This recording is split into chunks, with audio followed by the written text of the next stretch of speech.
Uma noite aí onde o Palmeiras poderia ter disparado ainda mais na liderança do Brasileirão. Ficou muito evidente que quando o Palmeiras coloca a sua cavalaria, dores que estavam no banco, o Palmeiras virou a partida, sobrou, só que aí o Avaí faz um golaço com o Jean-Pierre de falta, empata o jogo e o Palmeiras perde aí a oportunidade de disparar ainda mais na tabela. É uma situação cômoda ainda para o líder Palmeiras, que está a 3 pontos do vice-líder Corinthians, só que tem uma preocupação também, que é a aproximação de um outro favorito ao título brasileiro, que é o Atlético Mineiro. O Atlético Mineiro teve uma virada histórica ontem contra o Fortaleza no Mineirão, estava perdendo até os 35 minutos do segundo tempo de 2-0 e virou com gol no último minuto. Então, o Atlético Mineiro vai se aproximando do Palmeiras, 5 pontos atrás. Hoje a gente tem convidado especial no Canelada, ídolo do Palmeiras, Fernando Praz. Praz, muito bem-vindo. Obrigado. Muito obrigado pela sua presença. Boa noite também, Bruno Prado, Zé Manuel. Agora, a palavra primeiro tem que ser do ídolo palmeirense. Praz, o Palmeiras poderia ter disparado mais hoje. Fica um gostinho amargo, porque chegou a virar fora de casa. O Avaí é um time que você, mesmo fora de casa, encara o Palmeiras como favorito. E aí a vitória escapou por pouco e sai aí com empate, apesar de seguir na liderança. Cara, eu acho que lamentar não dá, porque o Campeonato Brasileiro, com equilíbrio do jeito que é, a gente vê o Avaí tirando pontos de muita gente, teve a fase que o Curitiba estava tirando pontos de muita gente também. Então é um campeonato muito difícil de jogar. Um empate fora de casa, pela pontuação do Palmeiras, sendo líder. O Corinthians, que é o segundo colocado, empatou também, só que em casa. Eu acho que para o jogo, de repente, poderia ter um resultado melhor, mas para campeonato, eu acho que é um empate aceitável, até porque, como eu falei, é muito equilibrado o Campeonato Brasileiro, muito difícil. E o Palmeiras rodou muita gente também, né? Tem isso também. O Palmeiras, a gente estava falando aqui, né, Bruno? Entrou com 4 titulares. Entrou com o Everton, Gustavo Gomes, Scarpa e Zé Rafael. Sim. Levando em conta que o Rafael Veiga está voltando de lesão, porque normalmente também o Rafael Veiga é o titular no lugar do Scarpa, mas o Scarpa que está jogando um bolão. A gente até fala que é impressionante o que o Palmeiras mantém de regularidade sem o seu principal jogador, que é o Rafael Veiga. Mas hoje o Abel mostrou que ele realmente vai fazer esse rodízio, né? Até essa rodada, ele deixava claro, minha prioridade é totalmente o Campeonato Brasileiro, porque a primeira fase da Libertadores era um grupo razoavelmente fácil para o Palmeiras. Hoje o Abel deixou claro que vai ter que ter esse rodízio, mas também quando botou a cavalaria, virou o jogo, só que aí depois, por um gol de falta, aí o Avaí empatou, né, Bruno? Sim, boa noite a todos. Ele teve que rodar, né? Ele pegou uma semana com 2 clássicos contra o São Paulo, um na segunda-feira, outro na quinta-feira. Vai ter um jogo no Paraguai na próxima semana, na quarta-feira, né? Agora, né? Daqui a 3 dias. Então não tinha muita alternativa. Talvez se o adversário da Copa do Brasil fosse outro, não fosse um clássico, talvez ele colocasse um misto ali na Copa do Brasil, colocasse um time um pouco mais forte hoje, né? Mas não dá para saber. Era o São Paulo adversário, ele foi com força máxima nos 2 jogos com o São Paulo e agora tem a Libertadores. Eu concordo com o que o Praz falou, né? Até era uma oportunidade de abrir um pouco mais para o Corinthians, que é o vice-líder, empatou. Corinthians que também estava com um time bastante modificado contra o Santos, né? Teve um clássico contra o próprio Santos na Copa do Brasil, vai jogar terça-feira, depois de amanhã, contra o Boca, aqui em São Paulo também. Então o Corinthians estava bem modificado contra o Santos e acabou tropeçando. Era uma oportunidade, mas o Avaí só perdeu um jogo em casa. O Avaí ele faz uma boa campanha em Florianópolis. O empate não é de todo ruim, não abre distância, mantém a mesma distância para o Corinthians. O Atlético sim tira 2 pontos, né? O Atlético que estava perdendo para o Fortaleza de 2-0 e foi buscar uma virada. Mas o Palmeiras segue bem, né? O Palmeiras perde muito pouco. No Brasileiro só perdeu na primeira rodada para o Ceará. Então segue forte aí nas 3 competições e de acordo com a semana, de acordo com a tabela, de acordo com os compromissos, o Abel vai definindo a sua equipe, vai rodando o elenco, vai poupando um ou outro, porque realmente não dá para jogar todos os jogos com o mesmo time. Mas levando em conta, né, a fase do Palmeiras, inclusive os jogos fora de casa. O Palmeiras só perdeu 2 jogos fora de casa. Os 2 para o São Paulo. É um time muito forte fora de casa. E pela situação do jogo, eu discordo um pouco de você e do Praz. Eu acho que foi um mau resultado. Porque era o jogo para o Palmeiras disparar de vez. E eu concordo com você. Eu pensaria até um pouco menos no Corinthians e penso no Galo. Sim. O Atlético Mineiro venceu de uma forma, não jogou bem, mas venceu de uma forma heróica, virada no Mineirão, e fica 5 pontos. Vai chegar um momento que daqui a pouco o Palmeiras, Atlético Mineiro, vão ter que fazer esse rodízio, porque a Libertadores vai para as fases cada vez mais difíceis. Ontem o Hulk não jogou também. Sim. O Nath estava suspenso. Então, Zé, o Palmeiras ele deixou de disparar na tabela. Eu concordo com você. Eu acho que o Palmeiras deixou 3 pontos. Até porque ele é o melhor mandante do Campeonato Brasileiro. E ele é o terceiro melhor mandante, é o melhor visitante. Perdão, é o que eu queria dizer inicialmente. Ele é o melhor visitante do Campeonato Brasileiro. E tinha tudo para vencer. É que tem a bendita bola parada, que faz muita diferença no futebol brasileiro. O jogo estava empatado em 1-1 com 2 gols de pênalti para salvar o jogo, que o jogo era ruim, né? Nem o Palmeiras jogando bem, tampouco a equipe do Avaí. Aí, de repente, quando o Palmeiras coloca 2 titulares, Rony e Rafael Veiga, muito embora o Veiga tenha entrado no lugar do Scarpa, o melhor jogador do Palmeiras até então, o Palmeiras vai e faz 2-1. Daqui a pouco eu até brinquei com você, falou assim, ó, o Abel não sabe brincar. Faz 2-1 e chama o Dudu. E coloca o Dudu em campo, não sabe brincar. Mas aí, e eu acho que o Palmeiras dificilmente... seria muito mais fácil o Palmeiras fazer 3-1 do que tomar o empate. Mas aí veio a bola parada do Jean-Pierre, uma belíssima cobrança de falta, que colocou o empate, 2-2. O Palmeiras chegou a criar, o Gomes quase marcou um gol lá no final, o Gustavo Gomes, zagueiro, artilheiro aí do Verdão, no Campeonato Brasileiro, nas demais competições também. Eu concordo com essa tese. Era jogo para o Palmeiras voltar com a vitória, apesar de ter poupado muita gente aí visando o jogo de quarta-feira contra o Cerro Porteño e, claro, em cima dos desgastes dos últimos jogos contra o São Paulo Futebol Clube. Mesmo assim, era jogo para ele voltar com os 3 pontos, principalmente pelo que se desenhava no segundo tempo, depois que ele fez os 2-1. Ô Praz, agora, é impressionante, né, essa fase do Scarpa.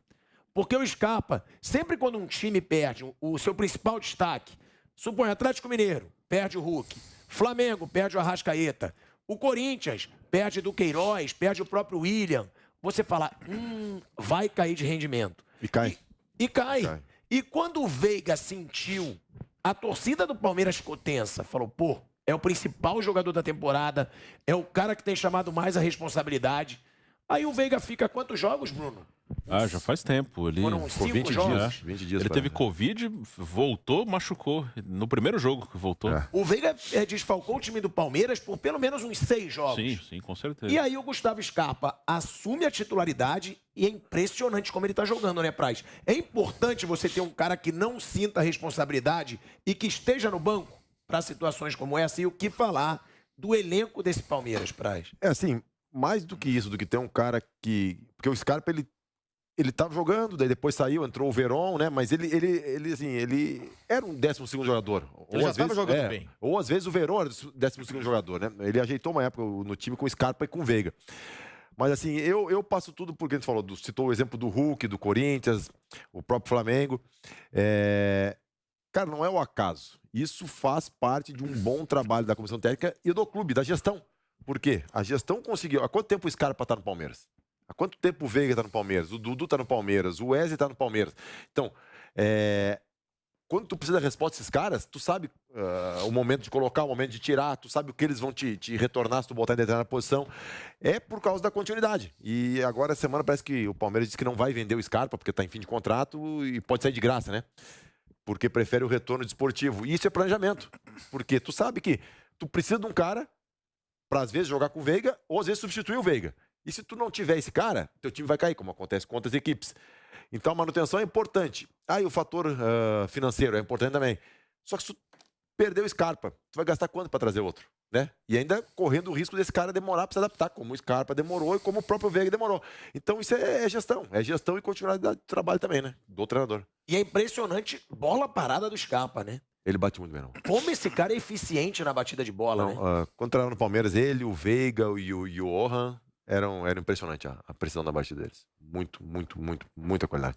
Você chegou a trabalhar com ele? Trabalhei com os caras, acho que 2 anos, acho. É um dos jogadores que melhor batem na bola que você já trabalhou na sua carreira? Porque ele treina muito.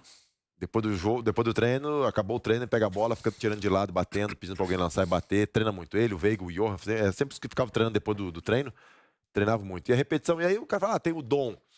Tem o dom. Pergunta pro Zico quantas faltas ele batia depois do treino. Marcelinho Carioca, Marcos Assunção, Juninho Pernambucano, que eu peguei no Vasco também. Pô, é impressionante, porque esses caras trabalham, é o que eu falar, a sorte deles é a vontade de trabalhar. Porque os caras trabalham muito. Óbvio que tem a qualidade pra bater, mas é muito treino, cara. E, Bruno, é o que o Mauro César sempre fala, né? Todos os clubes, eles vão sofrer muito nessa temporada. Porque são muitos jogos. O calendário ficou ainda mais achatado por causa da Copa do Mundo, que vai começar em novembro. Então, vão ter que fazer rodízio. Quantas vezes a gente falou aqui nos programas, o Abel esse ano, ele vai focar no Brasileirão. Ele vai disparar. Mas não tem como. Não tem como. Dessa vez ele já poupou quase um time inteiro. Sim. Ele colocou 4 jogadores titulares. Agora, até que ponto o Palmeiras vai conseguir manter essa regularidade no Brasileirão, poupando o time? Porque cada vez vai ter que poupar mais. Libertadores agora é um jogo razoavelmente fácil. Mas pelo que a gente espera. Os outros times também, o Atlético poupou, o Corinthians poupou, né? Só que a pouco vai saindo, né? Daí um sai da competição e aí fica só com o brasileiro. Tem uma diferença do Palmeiras, viu? Pilhado, Frase e Bruno. Nos anos anteriores, numa hora dessa aí, em semana de Libertadores, por exemplo, Palmeiras ia lá com os 11 reservas. Dessa vez, não. Ele entrou com metade do time, né? Titular, quase, e depois ainda colocou vários titulares no segundo tempo. Ou seja, para mim, por exemplo, é um recado de que o Palmeiras quer ser campeão brasileiro esse ano. Até o Praz participou em 2018, né, Praz? O que o Felipão optou por dividir, né? Ele fez 2 times. Um no brasileiro e um nas Copas. A linha de 4 reserva que jogava o brasileiro, né? Virou titular no fim, né? Que era Mike, Gustavo Gomes, Luan e... Não me lembro se era o Vitor Luiz lateral. A linha de 4 virou titular no fim. Do time, entre aspas, reserva, que deu uma arrancada absurda no brasileiro também, né? Foi uma divisão. Acho que o Abel não vai fazer a mesma coisa. Assim, uma coisa, eu não tenho assim, informação concreta, mas eu tenho a impressão, pelas coletivas dele, interpretando que se a Copa do Brasil não fosse um clássico, ele deixaria a Copa do Brasil claramente assim, como a terceira competição. Se fosse um confronto com Goiás, ou se o sorteio desse América Mineiro, Atlético Goianiense, ele pouparia na Copa do Brasil e jogaria hoje com a força máxima. Mas era um clássico, né? Então ele acabou colocando o time titular contra o São Paulo. Agora, se passar do São Paulo, tem quartas de final, já está numa fase mais avançada. Aí vamos ver o que ele vai fazer. Mas eu tenho essa impressão que, para ele, Brasileiro e Libertadores em primeiro ali, e a Copa do Brasil atrás. Só que teve um clássico e ele decidiu ir com força máxima no clássico.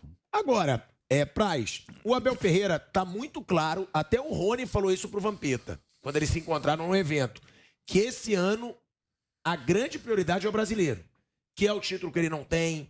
Os jogadores também querem esse título, o título brasileiro, depois de receber da Libertadores. Claro que um tri da Libertadores também pode ser histórico. Agora, é impossível o mesmo time fazer essa sequência de 3 jogos? Porque tiveram os 2 jogos contra o São Paulo.